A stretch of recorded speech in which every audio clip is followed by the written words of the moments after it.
In this video, we'll be taking a look at 3 NFL games happening on October 15, 2023, and providing you with free team picks and total picks for each one of those games. So 2 picks for each game, 6 picks in total. Welcome back to Cash Out Sports. Let's dive right into it. Oh, and don't forget to subscribe and to click the bell icon to get notified as soon as these videos get released, so that you have more time to plan out your bets as we provide these videos on a daily basis. I can guarantee that you'll have all the important information that you'll need on these 3 NFL games after fully watching this video. One more thing before we start. If you would like to gain access to our best exclusive sports picks to take your journey to the next level, then check out our Patreon in the link down below, where we offer our best single picks, parlay picks, and much more. Now let's get started.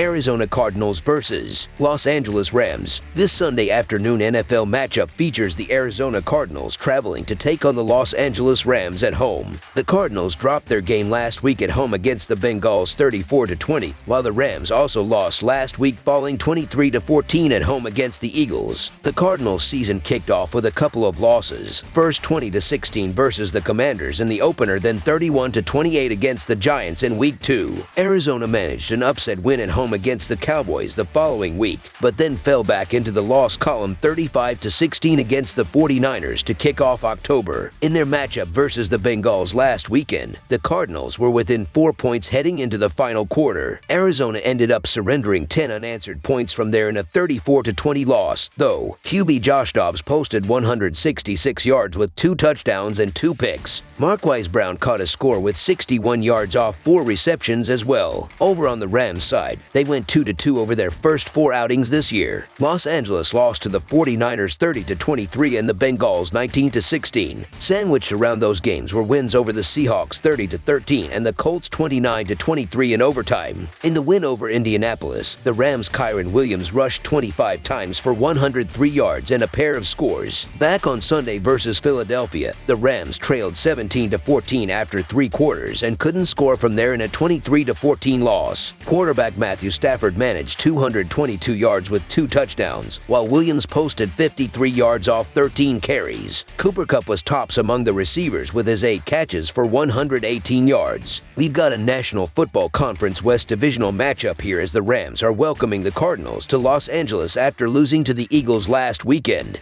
The good thing for the Rams was that star wide receiver Cooper Kupp was back in the lineup, and he made his presence known with 12 catches and 118 yards receiving yards. Despite being 2-3, the Rams have proven to be a lot better than what their record indicates. All 3 losses have been to tough playoff teams from last season, and even against the Eagles, Los Angeles hung in there for the most part. Almost from out of nowhere, the Rams boast one of the best passing offenses in the league. They rank 4th in most passing yards per game, and with receivers like Kupp, Nakua, and Tutu Atwell, they have become a nightmare for opposing defensive backs to deal with. Stafford can still air the ball out, and I'm expecting him to have a huge game against a Cardinals defense that is allowing nearly 28 points per game. Not much was expected from the Cardinals this season, and their 1-4 record shows that. They struggled to stop teams from scoring on defense, and on offense they have had issues moving the ball. That is likely to continue with top running back James Conner placed in injured reserve this week. As a result, I'm expecting the Rams to be able to shut down Arizona's run game. The Cardinals have the 6th worst passing offense in the league and have turned the ball over 5 times. They will have a hard time scoring against a Rams defense that does not give up many big plays. The Arizona Cardinals have lost 4 of their 5 games on the season. The last 2 defeats have been ugly, losing by 19 and 14 points respectively to the 49ers and Bengals. The Rams have a win against the Seahawks, and the defeats have been against contenders, losing to the 49ers, Bengals, and Eagles. Furthermore, the Cardinals are struggling to defend the pass, which is not a good sign up against a Rams offense that relies on a dangerous passing game. They rank 5th in the NFL in passing yards per game, and the Cardinals are squandering an average of 251 passing yards per game, pegging them 26th in the NFL. The Rams also have Cooper Kupp back in action, which enhances the offense. Josh Dobbs chucked 2 ints last week, Plus, the offense has only managed 16 points in their 2 road games. Cardinals' #1 running back James Conner is on the injured reserve, which leaves a big void on the ground. Expect all of the injuries for the Cardinals to rear its ugly head this game as they struggle to find production on offense. Joshua Dobbs and Marquise Brown have been serviceable, but the loss of James Conner creates a major weakness in the offense. On the other end, the Rams' offense has already performed performed well thus far, and the addition of Cooper Kupp just makes this offense all the more threatening. Look for the Cardinals to struggle to keep pace with the Rams, as they should score at ease while the Cardinals have to labor every possession. The defense for the Rams has performed well enough to win them a couple of games, but expect the offense to explode this game and account for a majority of their wins moving forward. In terms of trends, when these teams have faced off in the past, the Rams have covered their spread in 3 of their past 4 matchups. I am shocked the Rams are only touchdown favorites for this game. They are the better team overall, playing at home, and have much more momentum entering this game in comparison to the Cardinals. So the Los Angeles Rams to win and cover the spread as favorites is our full game side pick.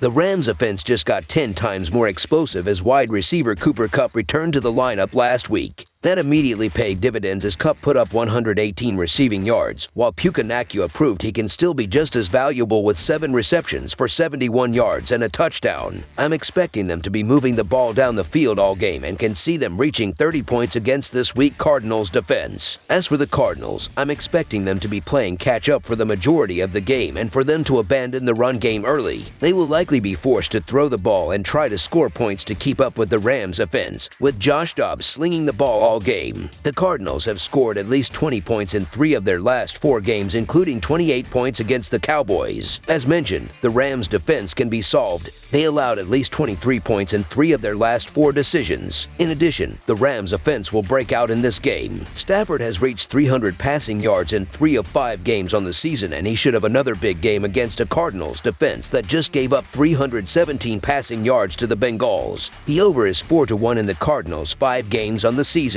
This game should be offense-oriented, with neither team having a very imposing defense thus far. The Rams are bound to score in the upper 20s at least, with a good chance of putting up 30+, so I would also consider their team total if that is available. Aside from that, the Cardinals should be more capable of scoring than most would expect. Their offense typically operates without the run game as they trail in a majority of their games, but even when it does come to running the rock, Emery Demercado should be more than capable. Expect the Cardinals to score their fair share of points, as the Rams have allowed just over 20 points per game on the season. Meanwhile, a majority of the production when it comes to this over will come from the Rams. They run the ball well with Kyren Williams, but with the addition of Cooper Kupp alongside Puka Nacua, this offense is capable of putting up big numbers regardless of the opponent, which in this case plays heavily in their favor. In terms of trends, the Cardinals have gone over in 4 of their first 5 games, while the Rams have gone over in 2 of their past 3 games overall. This line opened up at 46 and has since moved up to 48.5, indicating sharp action on the over. All things considered, I can see this one turning into a shootout. Over the projected total is our full game total pick.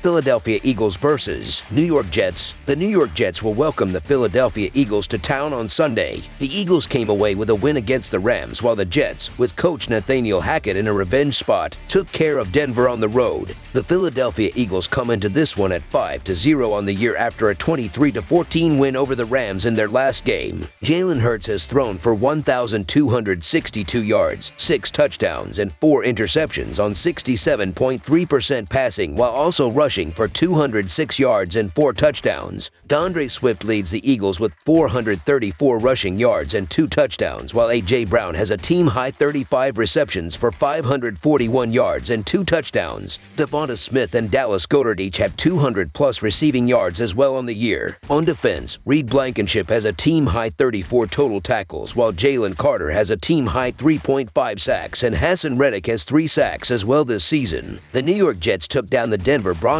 by a final score of 31-21 to improve to 2-3 on the year. Zach Wilson has thrown for 911 yards, 4 touchdowns, and 5 interceptions on 61.1% passing, while Breece Hall has rushed for a team-high 387 yards. Garrett Wilson leads the Jets' receiving group with 24 receptions for 279 yards and 2 touchdowns, while Tyler Conklin and Alan Lazard each have 200-plus receiving yards as well on the year. On defense, C.J. Mosley has a team-high 50 total tackles, while Jordan Whitehead has a team-high 3 interceptions, and Quinton Jefferson has a team-high 2.5 sacks. As I've mentioned many times over the last few weeks, it's hard to rush efficiently against the Eagles. The Jets will have to rely on Zach Wilson, who cannot be trusted, and New York's offensive line will have a mountain to climb in this matchup. The Eagles will continue to carry the ball a lot, and the Jets will struggle to contain Philadelphia's ground game. Philadelphia is searching for its fourth straight against the spread victory away from home. Since 1987, the Eagles have gone 9-0 straight up and 8-1 against the spread against the Jets. New York is 3-6 against the spread in its last 9 games overall and 1-4 against the spread in its previous 5 contests against the National Football Conference. The Jets got the win over Denver, but look at the state of the Broncos' defense. Giving up 70 points to Miami, 31 to the Jets, I mean it's a bad look for Denver. The Eagles have been able to get the job done all season long, and I look for this game to be no different as they shut down the Jets. I'm sticking with the Eagles until I have a reason not to. So Philadelphia Eagles to win and cover the spread as favorites is our full game side pick. Last week's Jets game looks misleadingly high scoring because of some very late turnovers and points, but both offenses struggled mightily for much of the game. New York knows their only chance to win this one is on the back of their defense and ground game, and they're likely going to be pretty conservative again here to try to keep Zach Wilson out of harm's way. They can do that because their defense hasn't just been great, they've been truly dominant. They've already shut down the likes of Patrick Mahomes and Josh Allen this season, and through 5 games, no quarterback has managed to crack 7 yards per attempt against them. Everyone was ready to declare the Rams' offense back in action until the Eagles held them to only 14 points last week. Rookie first-round pick Jalen Carter has already proven to be a game wrecker for Philly's defense, and now the stud defensive tackle will be facing a weakened Jets interior offensive line that just lost guard Elijah Vera Tucker, their best lineman. The Jets will have a tall task to put a respectable number on the scoreboard. They need to defend at a high level to have any chance of upsetting the odds, so I'm going with the under. The Jets' pass defense is doing a good job, but I'm worried about their run defense in this matchup. At least, the Jets' defensive unit is 3rd in the NFL in red zone percentage, allowing 5 touchdowns on 16 attempts. Neither of these teams has been effective in the red zone, which should result in multiple stalled drives here. New York has often found themselves in 3rd and long situations, dropping their conversion rate to the lowest in the league. Philadelphia's offense was bailed out by their defense last week, and if the run game can't get going, the offense lacks a consistent rhythm. New York has eclipsed 20 points just once in their last 4 games, while the Eagles have gotten over 25 just once in their last 3. The under has hit in 12 of the Jets' last 17 games overall. Also, the under is 4-1 in their previous 5 outings at home, and it is 3-2 in the Eagles' last 5 showings on the road. I'm not expecting too many fireworks in this one. Under the projected total is our full game total pick. New York Giants vs. Buffalo Bills. Sunday Night Football will feature 2 East Coast teams on October 15th. The Bills will host the Giants for an intra-conference matchup. Buffalo is currently 3-2 overall this season, and they are coming off of a loss to Jacksonville in London, England last week. The Giants have struggled this season as their offense and defense have not played well. New York has lost 3 straight games as they hold a 1-4 record. The Giants got off to a terrible start this year, falling in a blowout 40-0 to the Cowboys during the opener. New York was able to bounce back with a tense 31-28 win over the Cardinals in the next week, but then fell 30-12 to the 49ers in Game 3. New York's losing ways continued against the Seahawks with a 24-3 result. In Week 5 versus the Dolphins, New York faced a 31-13 deficit by the 4th quarter and ended up limping to a 31-16 loss. Quarterback Daniel Jones finished with 119 yards on 1-4 of 2-0 passing. Darren Waller added 8 catches for 86 yards, and Eric Gray managed 25 yards off 12 carries to pace the run game. Over on the Buffalo side, they've had some ups and downs already over this young season. The Bills fell in an overtime stunner to the Aaron Rodgers-less Jets 22-16 in the opener, but then got back on track with 3 straight wins. Those came 38-10 over the Raiders, 37-3 against the Commanders, and 48-20 versus the Dolphins. Buffalo fell back into the loss column on Sunday versus the Jaguars in London. The Bills posted 13 points in the 4th quarter during a comeback bid, but eventually lost 25-20. Quarterback Josh Allen put up 359 yards with 2 scores and a pick while leading the rush with just 14 yards and a touchdown. Stephon Diggs put up 8 catches for 121 yards and a score as well. Considering we're in the month of Halloween, there's not much scarier than the Giants' injury report. Not even Jason Voorhees. The following starting players missed practice time this week for the G-Men: Daniel Jones, Andrew Thomas, Darren Waller, Wan'Dale Robinson, and John Michael Schmitz. This is an unmitigated disaster for Brian Daboll. You can scheme all you want, and he's pretty darn good at it, but it's fundamentally impossible in this league to overcome that long a list of serious injuries. The Giants desperately miss Andrew Thomas, Dallas, they've given up more sacks than any other team in the NFL this season. Teams are just teeing off on Jones, and it eventually caught up the Giants last week against the Dolphins. The Bills are coming back from a letdown in London, and they're dealing with plenty of injuries of their own on defense. But who can you comfortably say is prepared to take advantage of that on this Giants offense? Saquon Barkley likely makes his return, but that offensive line isn't getting any healthier, and it was already bad. It's a big number, but there's a reason. Whoever suits up for the Giants at quarterback, whether it's Jones or backup Tyrod Taylor, is going to be in for a long day against the Bills' front. On the offensive side, the Bills are off a pretty disappointing output for their standards last week against the Jaguars and will be looking to get back on track. The Bills' offense can move the ball, and they will against the Giants on Sunday night. This offense is one of the Bills' best weapons, with Allen finding his multiple amount of weapons. Travel could be a factor as they are coming from London, where they played their latest game against Jacksonville across the pond. I don't think it will cause too many issues because of New York's lack of defense. The Giants have given up a total of 125 points in their 4 losses this season. The Bills will happily exploit that mark. New York is also not clear who their starting quarterback will be, with Daniel Jones sporting a neck injury. It will either be Jones or backup Tyrod Taylor. The Giants have seen similar spreads. They got 10.5 against San Francisco and 12.5 against Miami. They did not cover either game. In fact, you could give the Giants 14.5 points in every game, and they would still be 1-4 with only one win over Arizona. The Giants will be playing with their backup quarterback, and he has had little time to prepare as it was just announced Jones will be out on Friday. Barkley still does not seem ready to go. The Bills are coming off a loss and will look to get back on track here. Josh Allen will pick apart this New York defense, and the Bills will look excellent in prime time. This is close to the maximum amount of points I am willing to lay in an NFL game, but apparently not close enough, as I will side with the Bills. So the Buffalo Bills to win and cover the spread as favorites is our full game side pick. The Bills will easily eclipse 30 points in this game, and I think the Giants will surprise a few with some early points. Buffalo is really banged up with injuries on their defensive side of the ball. This could help New York find the end zone in the game. The Bills could potentially cover this total on their own. This is not an exaggeration. The Bills have only played 5 games but have already put up team totals of 38, 37, and 48. The Giants have the worst defense they have seen all season. Buffalo's tight ends are questionable, but the rest of the offense is healthy, which is more than enough to score big. The Giants scored 16 against Miami and 12 against San Francisco. These are not totals to brag about, but it could be enough to push the total over the number when Buffalo drops 35 on them. The Bills will score easily, and the Giants will provide enough help to send this past the total. Over the projected total is our full game total pick.